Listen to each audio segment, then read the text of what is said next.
Harka shama daawwattoota keenya addunyaa guutuurraan daawwachaa jirtan nageenyi keenya simbira ga'u jecha sagantaa keenya odeessaaleedhaan walitti deebinee jirra. Sagantaa keenya odeessaalee guyyaa har'aatiin Ancaaluu Tafoo yoon ingidaa akkasumas Abrahaam Birruu kan isin wajjin turta. Sagantaa keenya odeessaalee guyyaa har'aatiin illee ijoowwan dubbii kan jenne qabxiiwwan garaagaraa qabannee dhiyaannee jirra. Turtiin keessan nu faana ta'u isiniin jenna.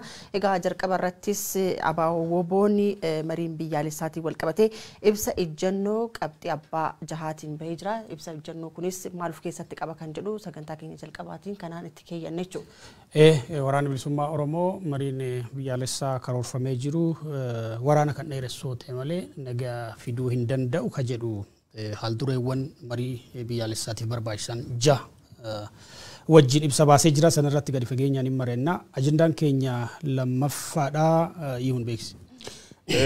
Ne lammaffas kan wal qabatu of keessaa ni qaba. Jennoon gama humnoota Tigraay mul'ataa jiru ni jira. Keessuma Biltsiginnaa fi TPLF gidduutti mariin eegalamee jira. Yaadni jedhu yeroo dhiyoodhaas bal'inaan ni dhaga'ama. Kana ilaalchisuudhaan BBC News Hour waliin turtii taasisanii jiru. Dura taa'an adda bilisa baasaa uummata Tigraay yookaan TPLF Dr. Dabratsiyoon Gabramikaa'el jechuudha. Kana keessatti dhimmooti garagaraa wanti isaanii kaasan ni jira. Kanas kan ilaallu ta'a. Dhumarratti hongee wajjin wal qabate Afrikaatti hongeen bara kana uumamee jiru ji'ootaaf akka ittuuf akkanumallee gaagaama namoomaa hammaata jedhamu dhaqqabsiisuu akka danda'u International Risk Committee yookiin koreen baraarsaa idil addunyaa baaseeti jira. Sanarratti sinaasofna. Egaa amma Itoophiyaa keessatti wanni ajandaa jabaa ta'ee jiru gaaga'ama namoomaa ka waraanaaf ka hongee akkasumas marii biyyaalessaati.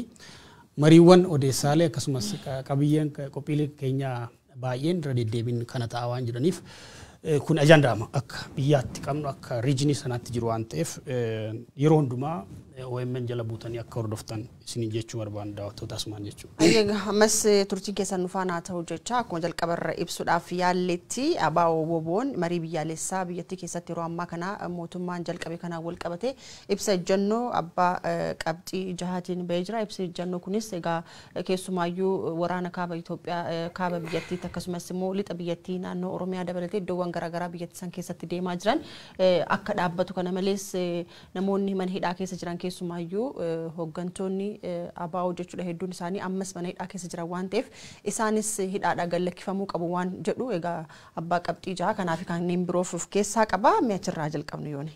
Tolee galatoomii jaha ibsi waraanni bilisummaa Oromoo yookaan ajajni olaanaan abaawobo baasee kun dhimma marii biyyoolessaa jechuudhaan yeroo ammaa Itoophiyaa keessatti deemaa jiru irratti kan fuullefatudha. Qabxiilee ati kaaste gara boodaatti bal'inaan ni ilaalla. Egaa ibsi kun yookaan waraanni bilisummaa Oromoo ibsa kanaan gadi ba'uudhumti mataan isaa wantoota akeekan lamaan tokkotu jiru jedheetanii yaadan. Gam tokkoon dirreen walamni dirreen mariin dhugaan itti geggeeffamu dirreen qaamni hundumtiyyuu walaman taadhaan wal hubannoodhaan taa'ee rakkoo furuudhaaf danda'u osoo jiraate osoo uumame qaamni kamiyyuu kan gara qabsoo hidhannootiin isaa ta'u gama kallattii garaagaraatiin socho'u taa'ee mariidhaan rakkoo biyya sanaa furuudhaaf ejjennoo qabaachuu isaa gam tokko wanti si argisiisu ni jira. Gama kan biraatiin ibsa kanarraa kan itti hubattu adeemsi yookaan qumaarri PP'n yookaan Biltsiginnaan yeroo ammaa taphataa jiru maqaa marii biyyoolessaatiin taphataa jiru.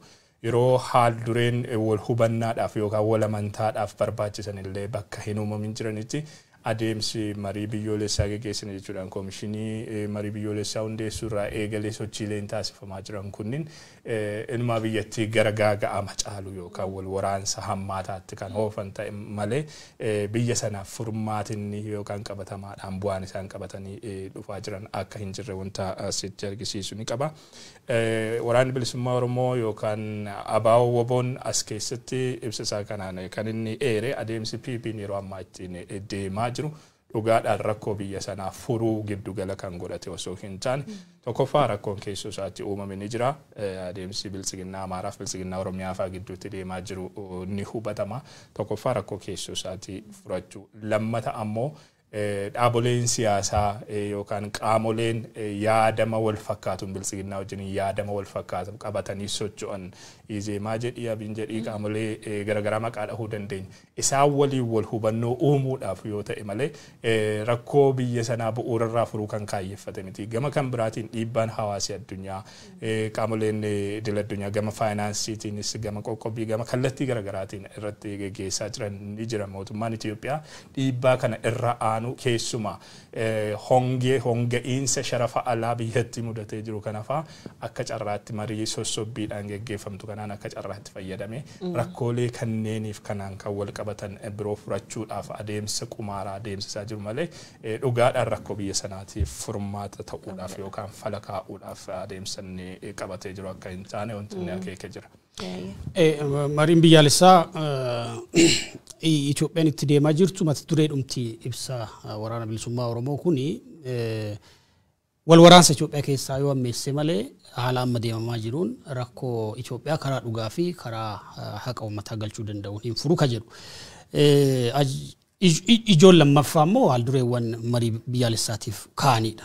Waraanni bilisummaa Oromoo qabxiiwwan ibsa isaa keessatti eere keessa qabxii jajjaboon kanneen lamaan. Waggoota sadan darbaniif jedha ibsa isaa keessatti Itoophiyaa keessatti kutaalee biyyattii garaagaraa keessatti araara wanni jedhamu marii biyyaalessaa jedhamu karaa nagaatiin rakkoo furuu wanni jedhu deematuma turedha. Miidiyaa biyya keessaas biyya alaas ka mootummaas ka dhuunfaas miidiyaalee kabiroos dabalatee ajandaan marii biyyaalessaa fi araara akkasumas rakkoo karaa nagaan furuu jedhamu kun deemaa turedha. Ajandaa kana cinaa immoo labsii waraanaa deemaa turedha. Yeroo tokko PP'n yookiin paartiin biyya bulchaa jiru Prosperitiin ajandaa kana lamaan waluma cinaa deemsaa ture. Kanaaf kanarraa kaanee yoo laallu paartiin badhaadhinaa bilisiginnaa jedhamu kuni adeemsa siyaasa Itoophiyaa rakkoo siyaasa Itoophiyaa furuudhaaf marii biyyaalessaatiif qophii akka hin taane asirraa wanni akeekan baay'eetu jira. Akka yooneen kaase araarri biyyaalessaa jedhamu kuni maaliif dhufee ka jedhu tokko dadhabina laafina kaampii bilisiginnaa keessa jiru hordofeeti. Maaliif erga bilisiginnaan dhufee Itoophiyaa keessatti nagaan hin buune kutaalee biyyatti baay'ee keessatti wal waraansa ture walitti bu'iinsa uummataa ture gagama dinagdee hamaa dhaqqabsiisee jira. Kufaatii dinagdee guddaa fidee jira. Karaa biraa immoo sababa waraanatiin hariiroon Itoophiyaan biyyoota michuuwwan ishee wajjin qabdu waggootaaf biyyoota lixaa United States dabalatee gamtaa Awurooppaa fi biyyoota Awurooppaa akkasumas michuu dhiyoo kan ta'an biyyoota ollaallee dabalatee caccabee jira jechuudha. Hariiroon dippiloomasii michummaan garlamaa akkasumas maltilaateraal michummaan sadarkaa United Nations sadarkaa gamtaa Awurooppaatti jirus baay'ee laafataa dhufeera. Biyyoonni fi dhaabbileen kunneen immoo biyyoota armaan dura Itoophiyaa wajjin hariiroo jajjabaa qabanidha. Sanarraa ka'eeti tokko ka dhiibbaa alaatii fi hariiroo dippiloomasii jabeessuudhaa fi kan jedhu marii biyyaalessaa kan barbaadaa jiranii. Sadaffaa irratti immoo mooraa bilisiginnaa deebisanii ijaaruudhaaf mooraan kun diigamaa dhufeera. Sababa walamantaan dhaabicha keessaa dhabamaa dhufeef sababa kooziin waraanaallee hin baramneef tarsiimoonii fi adeemsi bilisiginnaa hin barre miseensa biratti hoogganoota biratti roodmaappii illee hin qaban akka paartiitti jechuudha adeemsi isaanii ifa miti. Kanaaf yeroo bitachuudhaa fi kan jedhu hin jira. Sanarraa kaanee olaallu mariin isaan qopheessaa jiran marii biyya fayyisuu hin danda'u miti kan jedhu waraanni bilisummaa kana bu'uura godhachuudhaan ibsa ejjennoo abbaa qabxii jaabaasee jira sarartaa ta'uun itti aansee jechuudha. Egaa akkuma kaastee guutuu Oromiyaa keessatti waggootan sadan darban waraanuma guutuu ture. Tigraay keessatti immoo kaasnee ji'oota 15 darban keessa waraanni illee akka ture ibsi kun hin dubbate jechuudha. Egaa waraanni kunis lafuudhaan biratti darbee haleellaan diroon illee gama lamaan akka deemaa ture. Keessumaayyuu gaafa waraanni kaaba Itoophiyaa jiru kun gaafa qabbanaa dhufu mootummaan bilisiginnaa kunin garagaree garuma uummata Oromootti keessumaayyuu abaaboo shanii maqaa balleessu jedhuun waraana cimaa uummata Oromoo irratti akka banee jirus egaa ibsi kun hin dubbata. Akkuma Abrahaam jedhe ibsa qabxii jennuu gara jahaasaniitti yoo dabarru immoo rakkoo siyaasa biyyattii raasaa jiru kana furuudhaaf egaa abaaboon woboon jechuudha qabxii furmaataa kan jedhe jaha lafa kaa'eet jira kan jalqabaa irraa yookaan hidhamtoota siyaasaa hiikuu kan jedhu hin jira. Egaa hidhamtoonni siyaasaa dhiyeenya kana Jawaar Mohaammed dabalatee namoonni isa jalatti galmee isaa jalatti keessatti hidhamanii jiran hidhaadhaa ba'uun isaanii ni yaadatama. Haa ta'uti garuu hanga ammaatti hooggantoonni ABO hedduun isaanii Jaal Daawud Ibsaa kaasuu hin dandeenya hanga ammaatti hidhaa mana keessa jira. Kana malees hooggantoonni hedduun isaanii manneen hidhaa iddoo garaagaraa keessa jiranii mariin biyyaalessaa kunin hundumayyuu kan hammate ta'uu qaba waan ta'eef namoonni kunniin hidhaadhaa ba'uu qabu kan jedhus kaasee jira. Ibsi waraana bilisummaa Oromoo kun qabxiilee hedduu of keessatti qabatee jira. Gara mariitti cehuudhaan dura gara marii biyyoolessaatti cehuudhaan dura wal amantaa uumuudhaaf maaltu barbaachisaa dureewwan guutamuudhaaf wal amantaatti nu geessan maalidha? Yoo maaltu raawwatame gara wal amantaatti ceenee sanarra dhaabbanne marii geggeeffachuudhaaf dandeenya waan jedhu bu'uurarraa kan of keessatti qabatu ta'eeti kanan arge. Amma qabxiileen yookaan yaadonni ejjennoowwan wal amantaa uumuudhaaf dandeessisan kunniin hin fudhatamanitti biyyattii keessatti marii biyyoolessaa bu'a qabeessa kan rakkoo biyya sanaa furuudhaaf dandeessisu geggeessuun akka hin danda'amnedha kan inni eeru.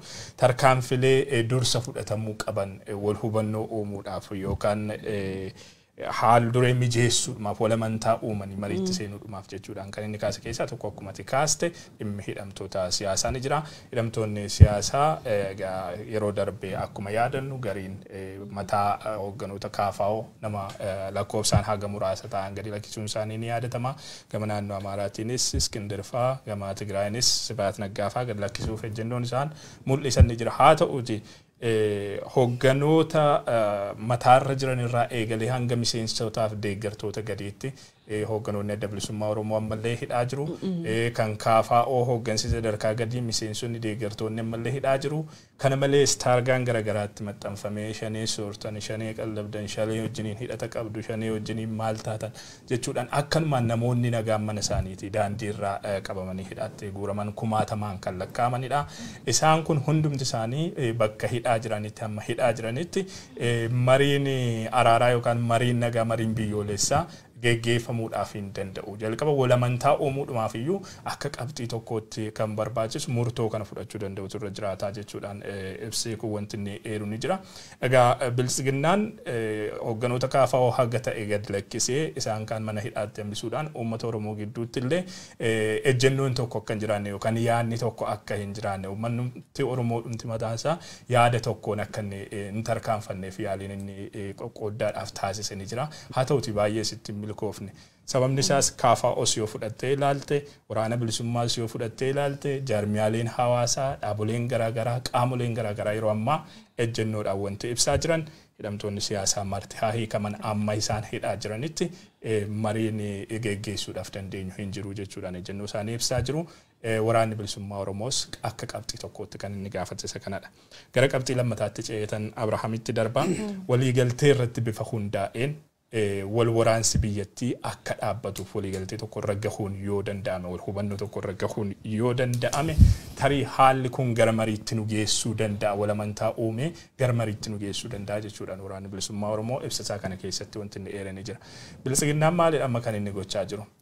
Gam tokkoon waraana Tigraayin nan dhaaba jechaa gama kan biraatiin Oromiyaa dirree waraanaa godheetti fuudhaaf adeemsota inni filatee ittiin deemaa jiru ni jira. Waraana kumaatamaan lakkaa'amu gara lixa Oromiyaatti bobbaasaati kan inni jiru guyyaadhaa gara guyyaatti. Gara kibba Oromiyaatti bobbaasaati kan inni jiru. Giddugala Oromiyaa guutummaatti dirree waraanaa godheeti kan inni jiru. Amma wal waraansa kana itti fuudhaaf karoorfatee sadarkaa karooraatti qabatee ittiin uummata nagaa goolaa jirutti ittiin biyya goolaa jirutti Oromiyaa dirree waraanaa gochuudhaaf socho'aa jirutti wal amantaan uumamee gara marii kana geggeessuutti cehamuun hin danda'amu jechuudha. Wanti inni kaasee ni jira. Nuti illee kanaan dura dhimma kanaan wal qabatee odeessaalee keenya keessattis kaasnee waan jirruuf dhugaadhaan yoo mariin qaama hunda hirmaachise dhugaa irratti hundaa'e akka geggeeffamuuf kan barbaadamu yoo ta'e jalqaba irratti akka qabxiisa tokkotti wal hubannaan dhukaasa dhaabuu waliigaltee irratti hundaa'e geggeeffamuu qabaa jechuudhaan akka yaadaatti wanti inni ibsa.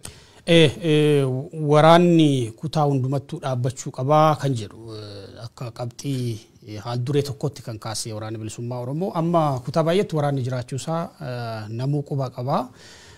Waliigamtumti amma adeemsimti araara biyyaalessaa jedhamu kun iyyuu amma iftoomina akka hin qabne wanni si agarsiisumaa inni warri mootummaa karaa tokko fakkeenyaaf humnoota Tigraay wajjiniin mariitti akka jiran warri Tigraayis amananii jiranii humnooti mootummaa giddu galeessaa samananii jiran dhiyoo kana Abiy Ahmad garee diiyaasporaa tokko wajjin mari'achuu miidiyaan Associated Press jedhamu gabaasee ture. Bariitee immoo dubbii himaa ministeera dhimma alaa Diinaa Muftii miidiyaalee Itoophiyaatti akka himanitti garee shorkeessitoota TPLF wajjin mariin jedhamu mariin taa'amu hin jiru jedhee dubbatee ture beektaa.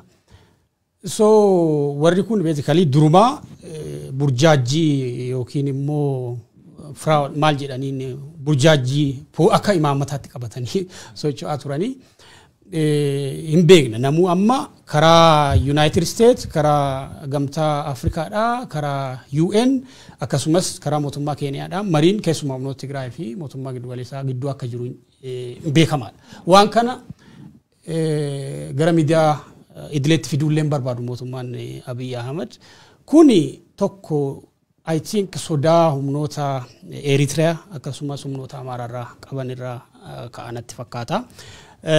Irra caalansaa tilmaamni jirus kanumadha. Humnoota Amaaraa mufachiisuun barbaadu mootummaan giddu galeessaa.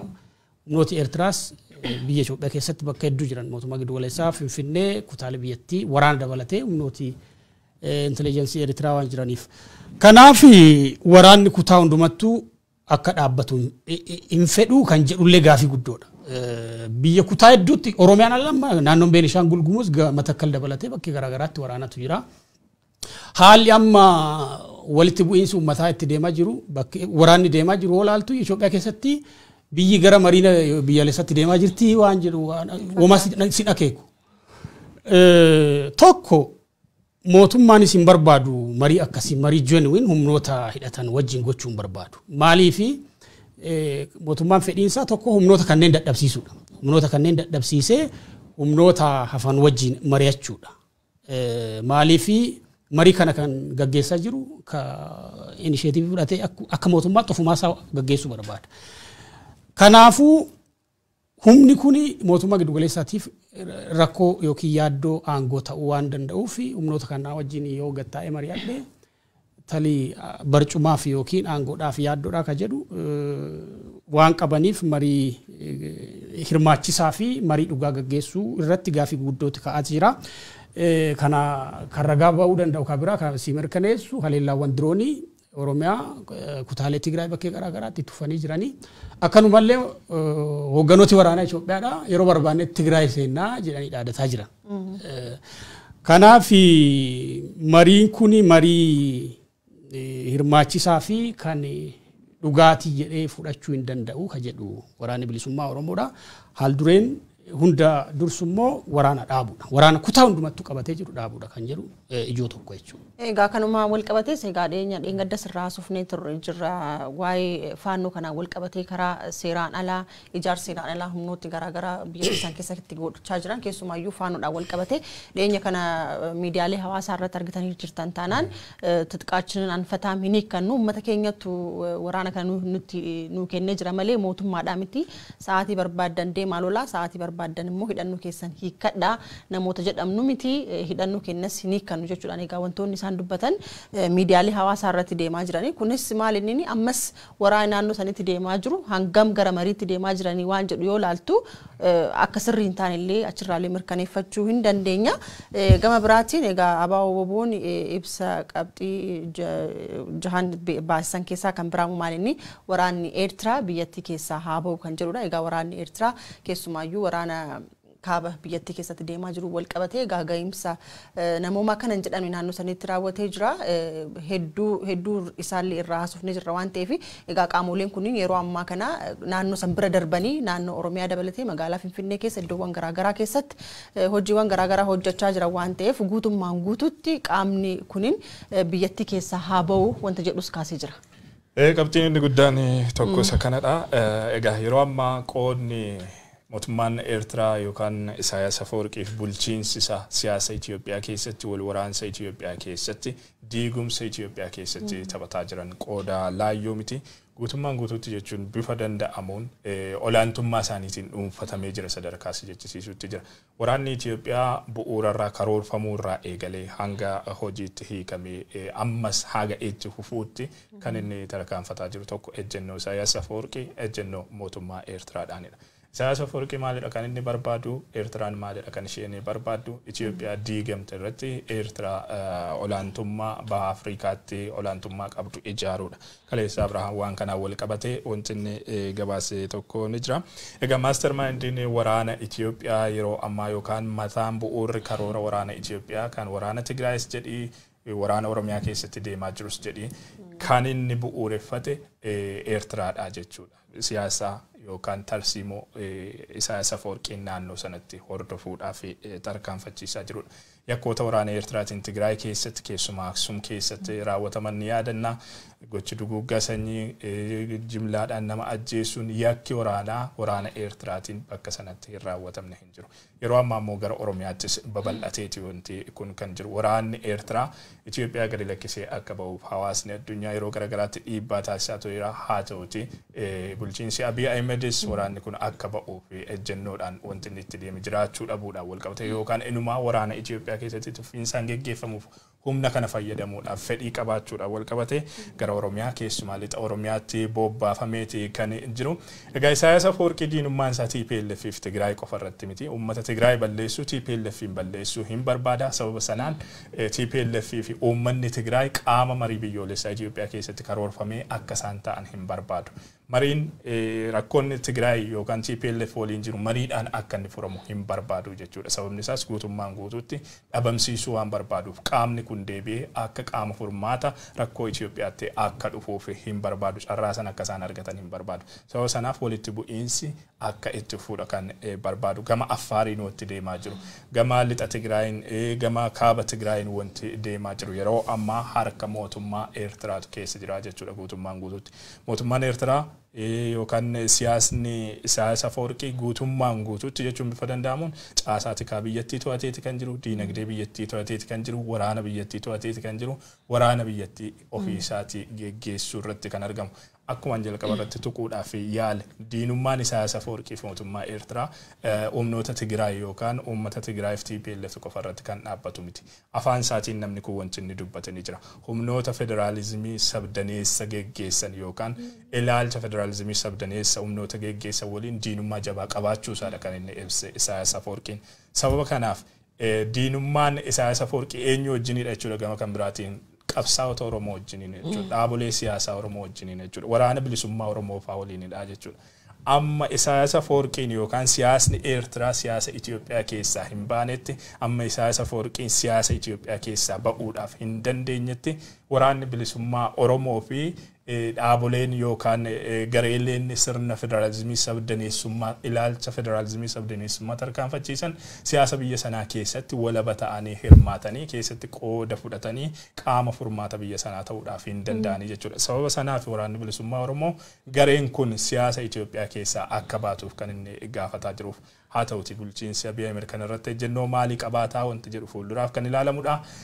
As keessatti hidhata Isaayyaas Afwerqiin yeroo ammaa humnoota Amaaraa waliin uumee jiru mootummaan Eertiraa humnoota Amaaraa warra Itoophiyaa durii deebisuudhaaf yookaan sana leellisa waliin uumee jirullee ilaaluun barbaachisaadha jedhee yaada. Humnoota Eertiraa Itoophiyaa keessaa baasuun piroojeektii salphaadha jedhee yaadani parsanaalii haalli amma humnooti kunneen Itoophiyaa keessatti faca'anii jiranis sagantaa salphaa fi yeroo gabaabaatiin humnooti kunneen Itoophiyaa keessaa ba'anii jedhanii tilmaamuun baay'ee ulfaataadha.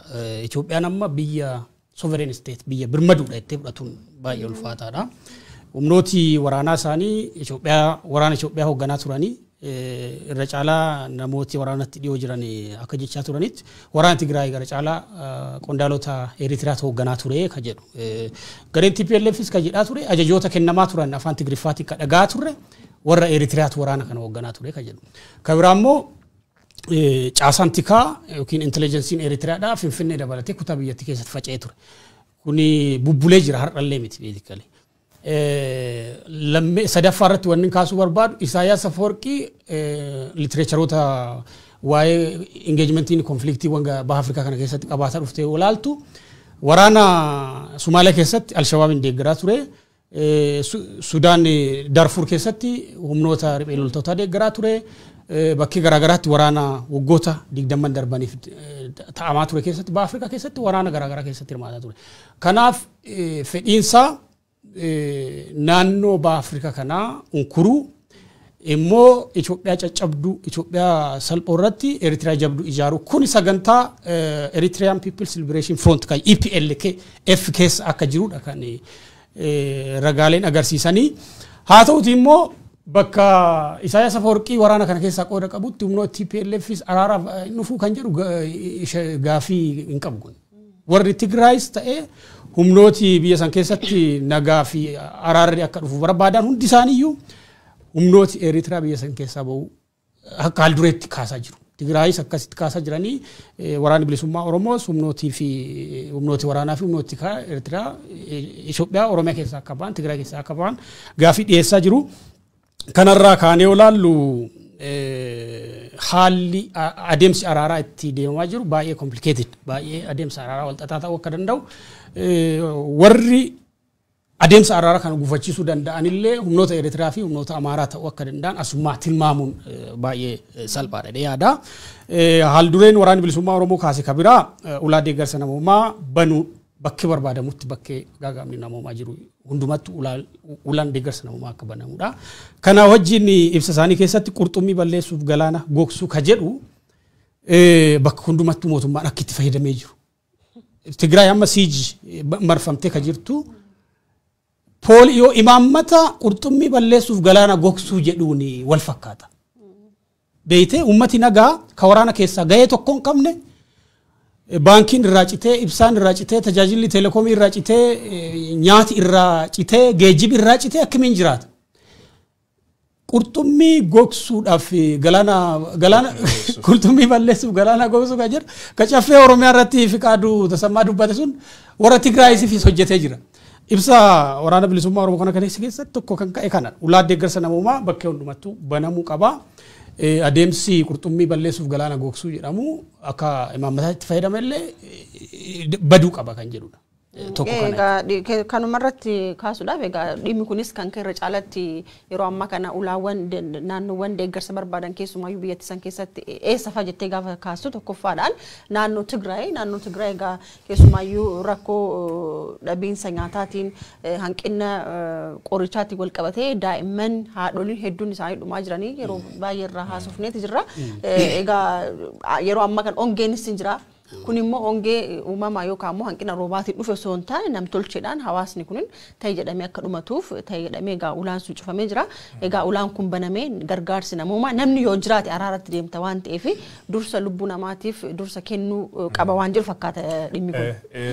Tigraay kana miidiyaaleen addunyaas hawaasni addunyaa xiyyeeffannoo addaatti kennanii waan irratti hojjetaniif malee marfamni kun Tigraay qofa irratti kan daanga'e miti. Kan Tigraay ni beekamaa guutummaan guutuutti kallattii hundumaan iyyuu diinaanidha kan isaan marfamanii jiranii ulaan hundi irratti cufamee midhaan nyaataallee akka hin arganne akkuma isin kaasan qoricha akka hin arganne tajaajila bu'uuraa jedhama misoomawwan bu'uuraa kan jedhamu baankii jennu ibsaa jennu telekoomii jennu kana hundumaa akka hin argamne taasifamee uummati sun akka inni beelaan dhumu akka inni rakkoo hammaataa keessatti kufuuf sababa ta'ee jira. Haa ta'uti wanti kun Tigraay qofa irratti hin dhaabbanne yeroo hedduu dhimmi Oromiyaa waan xiyyeeffannoo bal'aa hin arganneef irraa hin dubbatamu malee duulumti yookaan maalidha kan amma Abrahaam jedhu kun labsii dhumti gocha duguuggaa sanyii galaana qurxummii balleessuudhaaf galaana gogsina kan jedhamu kan inni irratti labsame sakibbaaf lixa Oromiyaa irratti. Lixa Oromiyaa waggoota meeqaafidha kan inni tajaajila telekoomiidhaan ala jiru waggoota meeqaafidha misooma bu'uuraarraa daangeffamee kan inni jiru.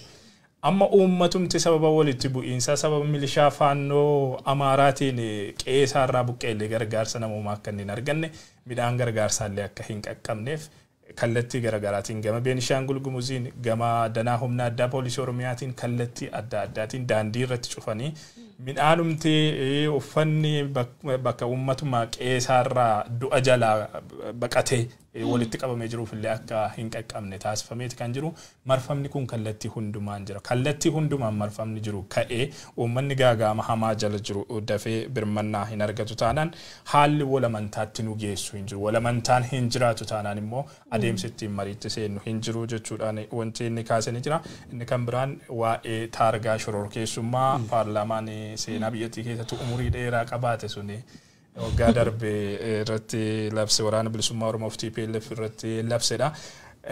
qaamoleen kunniin waraanni bilisummaa Oromoo fi humnoonni Tigraay yookaan TPLF siyaasa biyya sanaa keessatti ammatti gaheen isaan qaban gahee murteessaa hundaa olitti gahee murteessaa ta'uunsaa ni beekama.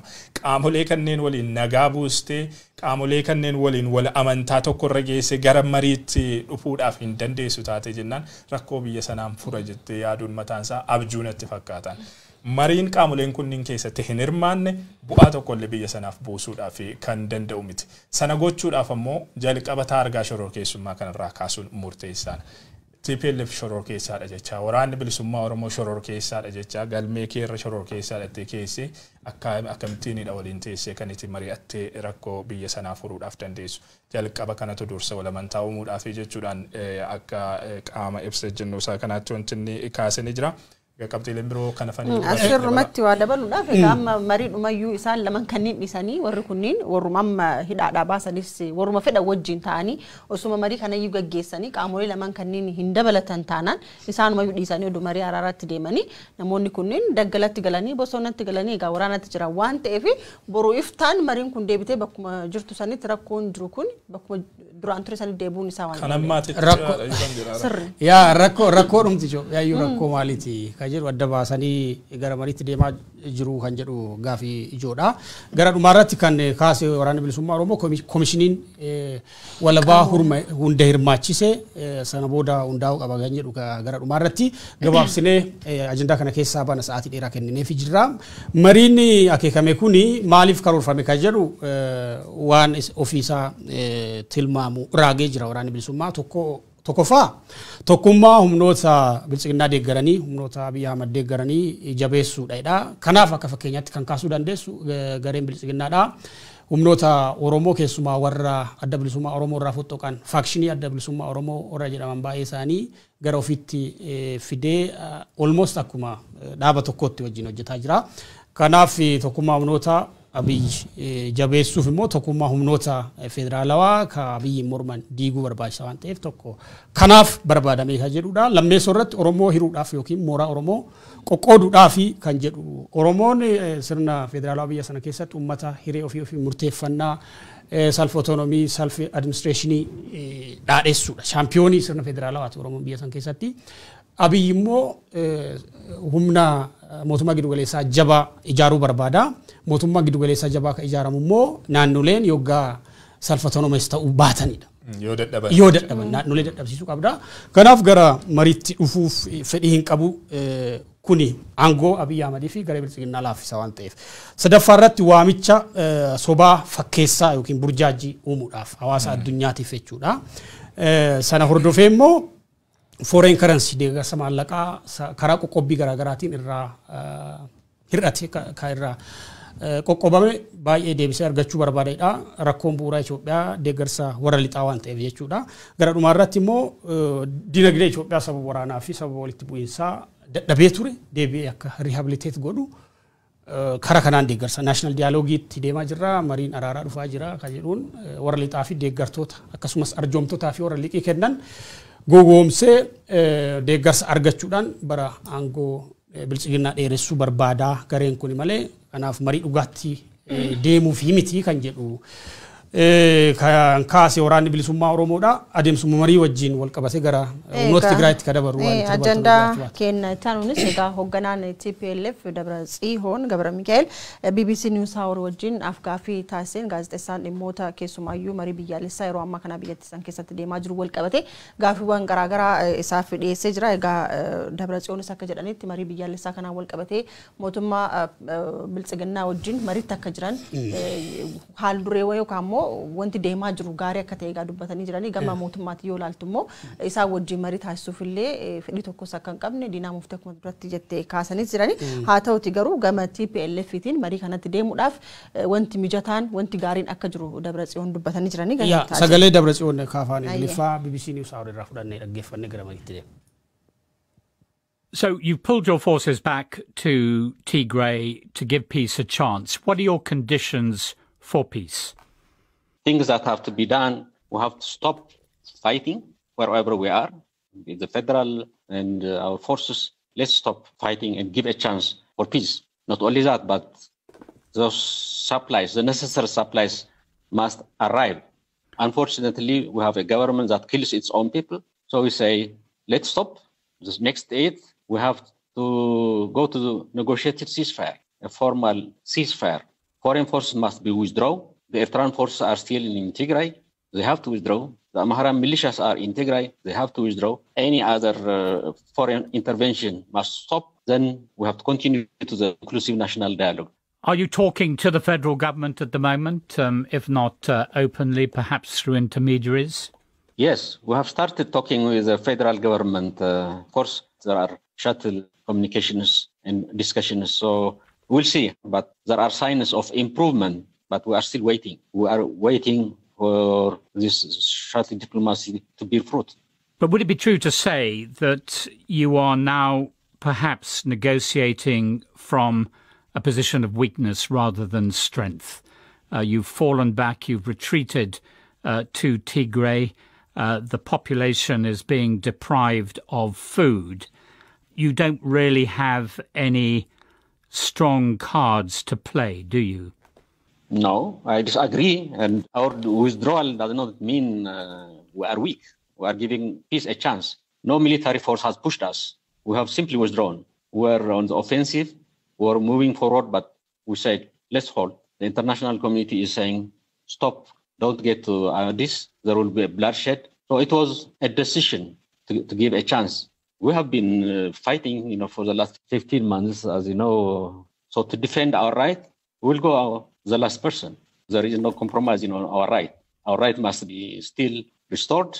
We have to go to the negotiating table to address political conflict.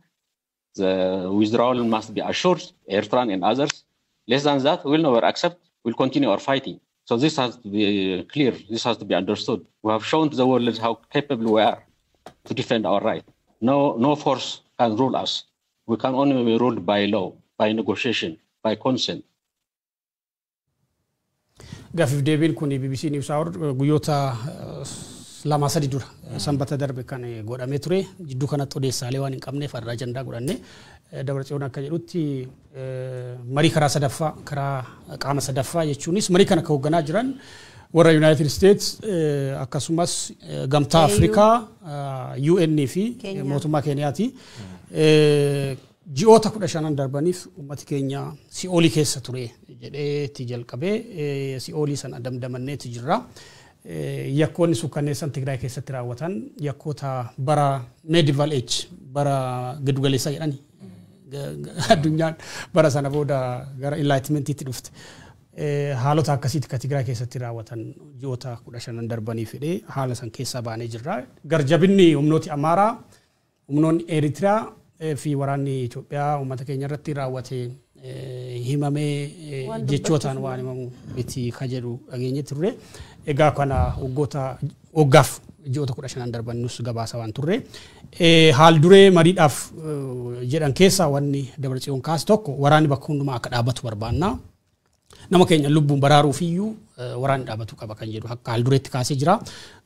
Gargaarsi namoomaa dhaqqabuu qaba kan jedhu kaasee jira. Sadaffaa irratti immoo foreign forces humnooti alaa humnoota Eritraa akkasumas humnoota Amaaraa illee humnooti milishaa Amaaraa fi poolisiin Amaaraa naannoo Tigraay ka heera mootummaatiin naannoo Tigraay keessa akka ba'an gaafatee jira. Mootummaa giddugaleessaa wajjin marii eegaluu isaanii dubbateeti jira. Mariin kun amma adeemsi marii kun itti deemu garuu baay'ee xiinxalooti garaagaraa akka agarsiisanii jira. Baay'ee walxaxaa akka ta'e ka'aa jira. Because humnooti garaagaraa marii waraana kana keessatti hirmaataati jiru. Adeemsa Abiy Ahmad itti deemaa jiru immoo adeemsa garaa hirannaa daayileema guddaa kan qabu waan ta'eef adeemsi marii kun yeroo gabaabaa keessatti xumuramaayi itti bahi marii kana dhiyootti baramuu danda'a kan jedhu gaaffii guddoo kaasaa jira jechuudha. Haaldureewwan waraana kana dhaabuudhaaf humnoonni Tigraay kaasaniif kan jalqaba irratti bal'inaan irraa dubbanne kan ejjennoon waraana bilisummaa Oromoo wooma wal fakkaatudha. Isaan qofa miti dhaaboleen akka KFO kanneen biroonis ejjennoo yeroo garaagaraatti isaan mul'isaa turan. Siyaasa Itoophiyaa keessa qaamoleen alaa ba'anii ulaan gargaarsa namoomaa haasaa qabu wal waraansi biyyatti bifa waliigaltee irratti hundaa'een haa dhaabbatu kan jedhan qabxiileen kunniin itti fufiinsaan qaamolee garaagaraarraas wanta dhagahamaa turanidha. Wal waraansi TPLF fi Bilisiginnaa gidduutti deemaa jiru kanatti xumura gochuudhaaf yeroo garaagaraatti qaamoleen adda addaa tattaaffii taasisaa turaniiru. Tattaaffii gara gamtaa Afrikaatiin taasifamaa ture kan gama Olusegun Obasanjootiin taasifamaa ture ni yaadanna. Kan gama United Statesiin Jeffrey Feltman fa'aa yeroo dheeraadhaaf taasisaa turan ni yaadanna. Gama Antonio Guterres fa'aa gama dhaabbata mootummoota gamtoomaniitiin yaalii taasifamaa ture ni yaadanna. Dhiibbaa hawaasa addunyaa gamtaa Awurooppaa dabalatee qaamolee garaagaraatiin yeroo adda addaatti taasifamaa ture ni yaadanna. Yaaliin kun hundumtiyyuu bu'a qabeessa hin taane ture. Maaliifidha kan inni bu'a qabeessa hin taane? Inni tokkoffaan gama Bilisiginnaatiin ejjennoon clear ta'e yookaan ejjennoon ifa ta'e jiraachuu dhabu. Bilisiginnaan gam tokkoon dookumentiiwwan yeroo garaagaraatti baasu irratti humnoota Tigraay wajjiniin waraansa keessa jiru kana xumuratti gochuu qabna, waraana Tigraayitti xumura gochuu qabna, sanaan ala diinagdeen keenya illee dandamatee akka biyyaatti itti fufuuf illee nu hin dandeessisuu jechuudhaan ejjennoo jabaa marii irratti qabaachuu mariidhaan rakkoo kan irratti furuu irratti qabaachuu isaasiif ibsa. As galagalee ammoo gama qondaalota waraanaa isaaniitiin gama dabballoota isaatiin TPLF waliin marii wanti jedhamu hin jiru hin yaadamu wal waraansa marsaa lammataatiif qophaa'aa jirra jechuudha. Wanti inni kaasu ni jira. Kanarratti yaada qondaala waraanaa tokko dhageenye deemnu fakkaata. ለምን ቆምን የሚለው ለምሳሌ ሲገለጽ ምዕራፍ 1ን ጨርሰናል ነው የሚለው። ስለዚህ ምዕራፍ 1ን ጨርሰናል ማለት ቃል በቃል ምዕራፍ 2 አለ ማለት ነው። አሁንም አልጠፋም ይሄ ጠላት አለ። አሁንም ትልቅ ኃይል እያሰባሰበ በመቶዎች የሚቆጠር ኃይል እያሰባሰበ ይሄ ኃይል አልጠፋም። የግድ መጥፋት አለበት። ይሄ ኃይል አልጠፋ ኢትዮጵያ ሰላም አታገኝም። ብቻ ሳይሆን ከጀርባው የሚጋልቡትም አርፎ አይቀመጡ። ስለዚህ ትልቅ ግዳጅ ነው ያለን። መጀመሪያ ይሄ በደንብ መሰመር አለበት። ያንን ጀሌ ጨርሰን አርፈን ነው የተቀመጥነው የሚል አስተሳሰብኛ የለንም። ትልቅ አሁንም አለ ጠላት። ይሄ ጠላት መጥፋት አለበት የሚል ይዘናል። ለምን ቆምን ግን ለምን አልቀጠልንም የሚለው ግን በምን አማርኛ ነው ማለት እንግዲህ 1 አመት ከ4 ወር ነው ይሄ ሰራዊት ተንቀሳቀሰው 1 አመት ከ4 ወር ገብቶ ላላየው ፔኑ ያገባው ስንት ሺህ ኪሎ ሜትር ሄደ ምናምን ሄደ መታጠብ አይችልም ቅማል ነው ኦልሞስት ሸቷል ሽንት እየጠጣ ነው የተዋጋው ትንሽ ቆም እናርገውና እንዳዘጋጀው ይሄ ነው መነሻው ሶስተኛ አሁን እያሰባሰበ ያለው ኃይል ምንድነው ለመሆኑ ደግሞ አሁን የያዘው ኃይል ለመሆኑ ምን ያክል ቁጥር ይዞ ነው ምን ያክል ብረት ይዞ ነው ምን ፍላጎት ይዞ ነው ይሄን እንዴት አድርገን ነው መምታት መቻል ያለብን ብለን መዘጋጀት መቻል አለብን መቀሌ ግን እና ትግራይ ግን የኢትዮጵያ ግዛት ነው ማንም እኛን አያቆመንም እንገባለን ጠላት እናጠፋለን ይሄ ምንም የሚያሻማ ነገር የለም የኢትዮጵያ ህዝብም እንዳለቀ አርጓልም ራሱ መውሰድ ያለበት አላለቀም Qondaalli waraanaa olaanaa Bilisiginnaa kun Jeneraal Ababaw Nammii jedhaman gabaabumatti wanti isaanii jedhamu waraana Tigraay kan marsaa lammaffaatiif of qopheessaa jirra. Tigraay inni seenaa ejjennoo jedhudha kan isaanii calaqqisiisanii. Egaa Bilisiginnaan gam tokkoon nagaadhaan furuu barbaanna mariidhaan furraa jedha. Gama kan biraatiin immoo bifa kanaan bahee waraanni marsaa lammaffaan itti dhufaa jechuudhaan dhaadachuu irratti kan argamu. Gama TPLFiin maaltu mul'ataa waan jedhu ejjennoo gama isaaniitiin jiru gabaabsee kaasuudhaaf jalqabarraa eegalee waraana kanatti seenamuudhaan durarraa eegalee rakkoon jiru mariidhaan akka furamuuf yaalii garaagaraa taasisaa turaniiru. Dhugaa dubbachuudhaaf yeroo adda addaatti ibsa isaan baasaa turan ilaalaa turre nutis marii keenya irratti kaasaati kan nuti turre. Haga dhufanii funyaan Finfinnee jala ga'anitti haga Dabra Biraan ga'anitti sa'aatii 11 illee taanaan mari'achuudhaaf nuti qophiidha jechuudhaan ejjennoon isaanii ibsaa turan ni jira. Olusegun Obasanjoo fees yeroo garaagaraatti yaada adeemsa marii kana irratti kennaa turaniin wanti isaan ibsaa turan humnoonni Tigraay qophii ta'uu isaanii kan mirkaneessudha. Egaa mariin amma TPLF fi Bilisiginnaa gidduutti eegalameera jedhamu kun keessumaa gama jaarsummaa Keeniyaatiin jaarsummaa pirezidantii Keeniyaa Uhuru Keeniyaatiin akka tarkaanfataa jiruu fi hundaa olitti yaalii qaamoleen garaagaraa taasisaa jiraniin olitti kan gama Keeniyaatiin taasifamaa jiru kun bu'a qabeessaa ta'aa jiraachuu ragaaleen mul'isan ni jiru. Mariin alkallattiin eegalamuusaa Dabratsiyoon yaada turtii BBC News Hour waliin taasisan kanaan wanti isaan kaasan ni jira. Adeemsi dippiloomaasii yookaan yaaliin nagaa buusuudhaaf TPLF fi Bilisiginnaa gidduutti eegalame kun mariin alkallattii kun bu'aan inni mul'isaa jirullee ni jira jechuudhaan wanti isaanii kaasan ni jira. Hunda ol maal buufattan waraanaa kanarraa yookaan ejjennoon isin milkeessitan yookaan wanti isin milkeessitan maalidha jechuudhaan gaaffii gaazexeessaan kun gaafateef dhumaatii kallattii hundumaan nuuf qophaa'e jala baraaramnee lubbuudhaan oollee har'a ga'uun akka uummataattis akka dhaabaattis har'a ga'uun kanadha akka milkaana guddaatti kan himannu jechuudha wanti isaan kaasan jira. Egaa gama biraatiin immoo humna keenyatti humna qabnus addunyaa guutuutti mul'isneetu jira jedhanii egaa qaamni humnaan nu bulchu tokkollee akka hin jirre gama mariitiin gama nageenyaatiin yoo hin taane ammas qaamni waraanaan humnaan nu bulchu yoo dhufe sun milkaa'uu fi akka hin dandeenye funyaan finfinnee jedhaallee wanti deebineef injifatamne osoo hin taane dursa nageenyaaf kennuu qabna. Namoonni gargaarsa barbaadan hedduun isaanii jiranii hanqina midhaan nyaataatiin hanqina qorichaatiin uummata hedduutu beela'ee rakkatee du'aa jira waan ta'eef dursa nageenyaaf kennan jenneeti malee injifatamne akka hin taanes nuuf beeku qabdan jechuudhaan egaa jala muranii dubbatanii jiran jechuudha Dabratsiyoon. Hoggansi waraanaa liidarshiippiin ture ammallee inuma jira loojistiksii humna waraanaa gahaa qabna humna waraanaa lafoos gahaa qabna yeroo barbaannetti difeend of gochuu dandeenya kan jedhu ejjennoo akkasii kaasanii jiranii haa ta'uti garuu namoota siyaasaa waraanaa Itoophiyaa fi Tigraay kana sirriitti itti dhiyeenyaan hordofaa jiran amma saalli siyaasaa adeemsi araaraa kun ka raaguuf baay'ee rakkisaa ta'e akka ta'e kaasanii jiranii jalqaba irra kana kaase sababni tokko ejjennoon Abiy Ahmedii fi ejjennoon Bilisiginnaa adeemsa araaraa irratti ifa akka hin taane waan beekamuuf jechuudha. Warri kun araara barbaadu moo waraana barbaadu kan jedhu ammallee ifa ta'ee hin jiru. Lammaffaa irratti immoo humnoota Amaaraa fi humnoota Eritiriyaa ilaalchisee hirmaannaan isaa waraana keessatti qabaataa dhufan adeemsi araaraa kun akka gufatuuf ka'umsa guddaa ta'uu waan danda'uuf poolitikaan Itoophiyaa waliigalatti poolitikaa du'eedha. Poolitikaa predict gochuu dandeessu miti. There is no rule of the game. Tapha siyaasaa kanaaf wannoon hin jiru. Tuuliin maal siin jedhe adeemsi siyaasaa adeemsi araaraa itti bahi siyaasa Itoophiyaadhaa maal ta'uu akka danda'u poolitikaan isaa waan du'eef tilmaamuu hin dandeessu. Kanaaf garuu immoo adeemsi araaraa biyya kam keessattuu bakka waraanni jirutti adeemsa obsa fixachiisaa fi yeroo dheeraa gaafatu ifaaje guddaa gaafatu akka ta'e beekuun baay'ee barbaachisaadha. Kana kanumaan dogolamni gaariidha. Egaa ajandaa keenyatti aanuun immoo Koreen Baraarsaa Idil Addunyaa International Rescue Committee egaa gaanfa Afrikaa kanatti hongee kanaan wal qabatee rakkoon cimaan mudachuu danda'a jechuudhaan egaa barreeffama tokko baasee jira.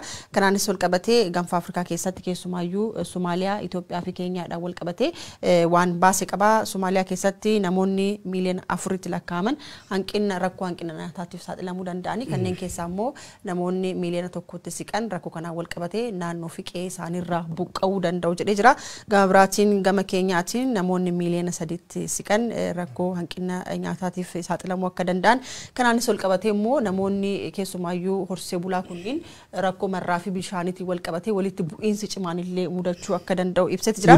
Mudateetti akka jirus ibsee jira. Gama biraatiin gama Itoophiyaatti deemee immoo namoonni miiliyoona 26 gargaarsa namoomaa hatattamaa akka barbaadan ibsee jira jechuudha. Gaanfi Afrikaa waggaa 2021 kaasee hongee cimaadhaan rukutamee jira. Hongeen kun tokkoffaa roobii waytii 3 rainy season waqtiiwwan roobaa 3 walitti aananii turan guutumatti rooban arganne marraa bishaan lafa keessaa bahuu hin dandeenye ho'i akka malee lafa kanatti dabalee jira. Biyyooti baha Afrikaa Keeniyaa, Somaaliyaa fi Itoophiyaan baay'ee saaxilamanii jiranii. Keeniyaa keessatti gara nama miiliyoona 3 gaagama hongee kanaaf saaxilamanii Somaaliyaa immoo gara miiliyoona 4 harka soddoma baay'ina uummata biyyattii gaaga'uu danda'a. Lakkoofsa guddaadha biyya sanaa fi harka soddoma jechuun lakkoofsa guddaadha. Walumaa galatti hongee kanaaf saaxilaman gara miiliyoona 26 wayitti 25 baha Afrikaa kanatti. Kanaaf lakkoofsa kana walirraa hir'iftu miiliyoonni 4 Somaaliyaadha, miliyoonni 3 Keeniyaadha. Kanaaf miliyoonni 25 keessaa uummata Itoophiyaati jechuudha. Uummati kun immoo gara caalaansaa uummata Somaalee Itoophiyaatii fi uummata kibba Oromiyaa, Gammoojjii Baalee, Harargee, Karrayyuu fi Shawaa keessa warra jiranii. Riiskii guddaa jala jiru. Hongeen kun hongee walirraa citu mitiidha. IRC yookiin International Rescue Committee dhaabbati koreen baraarsaa namoomaa kun akka malee rifaasaa akka ta'ee fi hawaasi addunyaa gaaga'ama kanaaf birmachuu akka qabu kaasetti jira. Nama hedduu buqqisaa akka jiru, margaa bishaan dhabamaa akka jiru, namooti galii gahaa dhabanii beelaaf saaxilamaa akka jiran sirriitti kaasaa biyyoota sadan kana tokko ragaa wajjin kaa'ee jira. Hedduu ulfaataadha jechuudha. Waan kun garuu durumaa raagamee jira. Mootummooti dafanii rispoondii godhan hin jiranii. Mootummaa Keeniyaa qofa dursee rispoondii godhan. Dhimmi hongee baha Afrikaa kun dhimma baay'ee rakkoo guddaa rakkoo siyaasaatii gadi kan hin taane itti gaaga'ama ulfaataa geggeessaa yookaan hordofsiisaa jiraachuu isaatii kan arginu. Itti fufiinsa illee kan qabu ta'uu isaadha baay'ee kan si yaaddeessu asirratti. Akkuma Abrahaam kaasee waggoota 3-4 fi iddoowwan rooba hin arganne ni jiru. Kutaaleen Oromiyaa, kibba Oromiyaa, Boorana fa'aa yoo kaaftee gara Baalee, gara Bahaa, Karrayyuu yoo kaaftee iddoowwan rooba argataman jedhamanis rooba xiqqaadha kan isaan argatan. Rooba gahaa argachuudhaaf hin dandeenye. Kun naanna'ee dhumaatii namaa fi horiidha kan inni hordofsiisaa jiru. Keessumaa horiin miiliyoonotaan lakkaaman jechuuf si dandeessisa. Aanaa tokko keessatti qofa 100,000 kan lakkaaman fa'idha kan dhumani. Uummanni gammoojjii Oromiyaa keessa jiru yeroo ammaa rakkoo hammaataa kan jettee dubbachuudhaaf hin dandeenye keessatti kufee jiraachuu isaadha kan si argisiisu. Harka qullaatti hafeera jechuudhaaf si dandeessisa. Kan inni qabu horiidha qabeenyi isaa. Horiin isaa jalaa dhumteeti kan isheen jirtu. Horiin dhumtee jechuun immoo hawaasni sun maalitti adeemaa wanta jedhu yaaduun barbaachisaadha. Horiin dhumuu qofa miti beektee namni bishaan dhabuudhaan, namni nyaata dhabuudhaan illee sadarkaa dhumaatiitti cehaati kan inni jiru. Biyyoota sadan keessatti uummanni miiliyoona 25 ta'an haga keessuma baatii caamsaa dhufuutti rakkoo guddaarra bu'uu akka isaanii danda'anidha kan inni kaasee jiru. Ammallee rakkoo keessa jiraachuu rakkoon kun immoo gara hammaataatti ce'u. Uummanni akkuma isin kaastan Somaaliyaa keessatti uummanni miiliyoona 4 beelaaf saaxilamuu akka danda'u, miiliyoonni 1 sababa kanaan qe'ee kana isaarraa bu'uu akka danda'u wanti inni kaasanii jira. Rakkoo Somaaliyaa keessatti mudatee jiru kana kan bara 2011tiin wal bira qabaa. Beela bara 2011 Somaaliyaa keessatti mudatee ture ni yaadanna.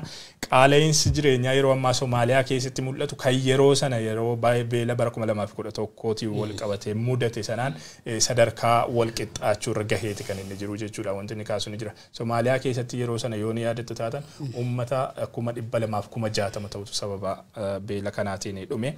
Keeniyaa keessattis rakkoon kun hammaatee jiraachuu, uummanni miiliyoona 3 ta'u beela kana rakkoo guddaa jala jiraachuu, walitti bu'iinsi illee hammaataa jiraachuu Keeniyaa keessatti sababa kanaatiin gabaasni kun wanti inni eeru ni jira. Marga dhabuun, bishaan dhabuudhaan uummanni sadarkaa walitti bu'uurra ga'ee akka inni jiru.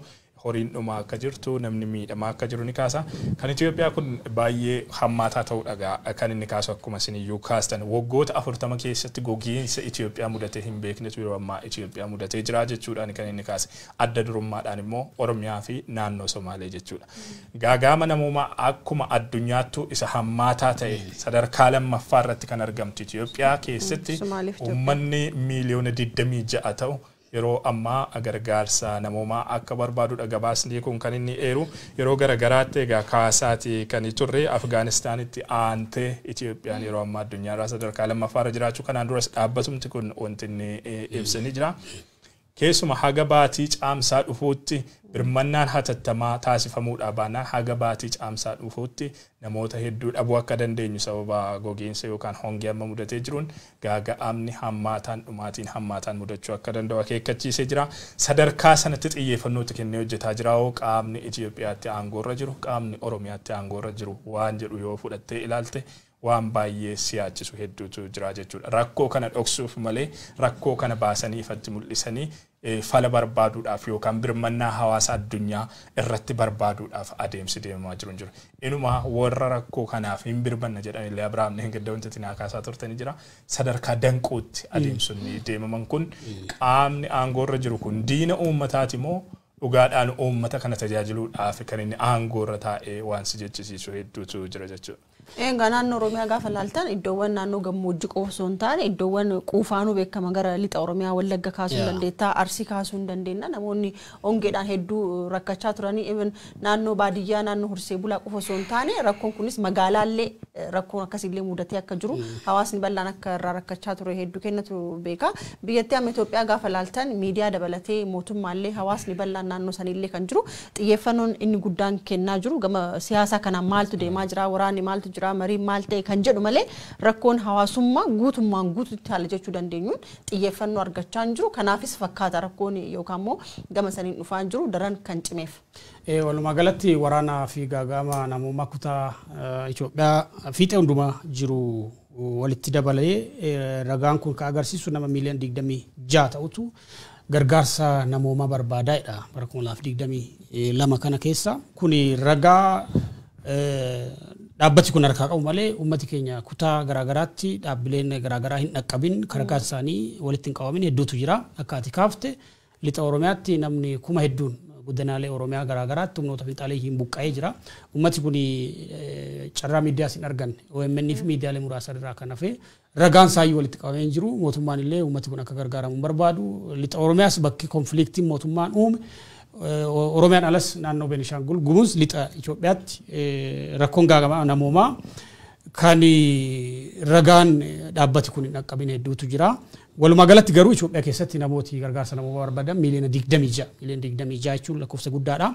Akka baha Afrikaatti immoo rakkoo kanoo ibsu dhaabbati IRC kun emblematic of the system failure agarsiiftuu kufaatii sirna sistema addunyaa agarsiisaa jedhe waan gaagamni namoomaa baha Afrikaa kun gaagamni namoomaa baha Afrikaa maaliin calaqqisaa tokko wal waraansa konfliktii bakkeewwan garaagaraa Itoophiyaa dabalatee jechuudha lammeessoo immoo climate issue waannoo jijjiirama qilleensaa hongee dhufe kana sadaffaa irratti immoo covidiin xiyyeeffannaa yoo argataa jiru naannoo kanatti maalii fi ajandaa guddaan ajandaa waraanaa waan ta'eef jechuudha kanaaf hawaasi addunyaa bakka kanatti kufee jiraayyuu jedha IRC'n sanaaf dhaabbileen addunyaa warri hojii deeggarsa namoomaa kennan uummata baha Afrikaatiif akka dirmatan waamicha godhee jira dhaabbati kun gama isaatiin Somaaliyaa Oromiyaa Keeniyaa Somaaliyaa Itoophiyaa dabalatee deeggarsa gochaa fi akka jirullee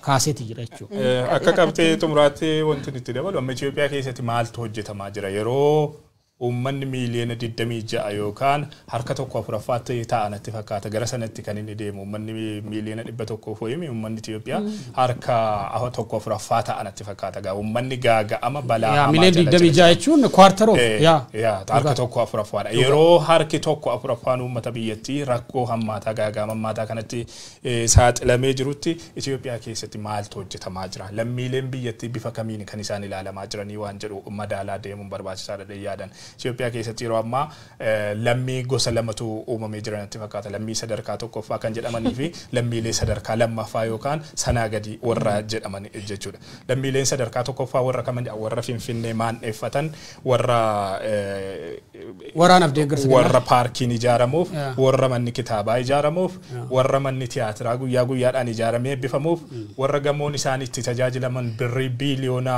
2.2 birrii biiliyoona 2 miiliyoona 200 fayin warra ijaaramuuf isaan kun lammiilee sadarkaa tokkoffaa ta'anii jiru jechuudha bulchiinsa Abiy Ahmed bulchiinsa Adaanech Abeebee faa jalatti yeroo ammaa Itoophiyaa keessatti isaan gargaarsa gaagama namoomaa dhabanii gaagama namoomaaf saaxilamanii gargaarsa dhabanii rakkoo hammaataatiif saaxilamanii jiran kun immoo bakka isaan jiran namni beeku hin jiru rakkoo bishaanii isaan mudatee jiru namni beeku hin jiru rakkoo midhaan nyaataa isaan mudatee jiru namni beeku hin jiru marfama isaan keessa jiranitti namni garagalee ilaaluun hin jiru qaamni isaaniif dubbatu hin jiru isaan kun tarii lammii sadarkaa lammaffaaf sadaffaa sanaa gadi bu'anii jiru jechuudha bulchiinsi Abiy Ahmed sadarkaa kanatti uummata Itoophiyaa sadarkaa kanatti gadi gargar qoqqoodee isa tokkoof abbaa isa kaaniif abbaa biddeenaa isa tokkoof fira isa kaaniif diina ta'eeti yeroo ammaa biyya sana rakkoo hammaataa keessa kan buusee jiru Egaa uummata rakkoo keessa jiru kanaaf mootummaa akka isaan hin qabne beekamaadha.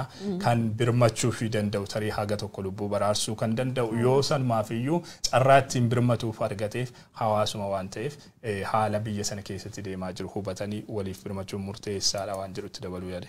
Egaa sagantaan odeessaalee keenya guyyaa har'aa kana fakkaata. Sagantaa keenya odeessaalee guyyaa har'aatiinis ijoowwan dubbii kan jenne qabxii sadii qabanneeti kan dhiyaanne jalqaba irratti abaa'oo woboon mariin biyyaalessaa Abiyyi Ahmed yeroo ammaa kana biyyattii keessatti adeemsuuf deemu hundumayyuu kan hirmaachisu hin ta'u taanaan rakkoo kana caale kan fidudha jechuudhaan dubbatanii jiranii. Kana malees qabxii ijannoo abbaa jahaa baasanii jiranii. Egaa qabxiin ijannoo abbaa jahaa kunis hidhamtoonni siyaasaa akka hiikaman ulaawwan barbaachisoon ta'an koridariiwwan hundatti cufamanii jiran gargaarsa namummaatiif akka banaman abaa'oo woboo fi TPLF galmee shororkeessaa irraa akka haqaman koomishiniin qaama walabaa ta'e akka hundaa'uu fi waraanni Eertiraa biyya keessaa akka bu'uu fi walitti bu'iinsi guutummaa biyyattii iddoowwan garaagaraatti jiru dhaabamuu akka qaban dubbatanii jiran. Dabratsiyoon maal jedhee? Gama TPLF fi humnoota bilisiginaa gidduuttis mariin eegalamuu isaa keessumaa mariin alkallattii gaggeeffamaa jiraachuu jaarsummaa Keeniyaatiin wanti kun tarkaanfataa jiraachuu bu'aalee xixiqqoo isaa ta'u haga ta'e tokko bu'aa mul'isu eegaluu isaa wanti isaanii ibsanii jira. Gara xumuraattis dhimma gaaga'ama namoomaa ilaalleeti kan jiru kan baha Afrikaatti mul'atu keessumaa addatti Itoophiyaa, Oromiyaa fi Somaalee keessatti waan mul'atu kaasnee wanti irraa dubbannanii jira. Nurraa cufa. Egaa sagantaan odeessaalee keenya har'a kana fakkaata. Waan wajjin turtaniif hedduu galatoomaa. Yeroo biraa haga walitti deebinutti horaa bulaa deebanaa fayyaa ta'a.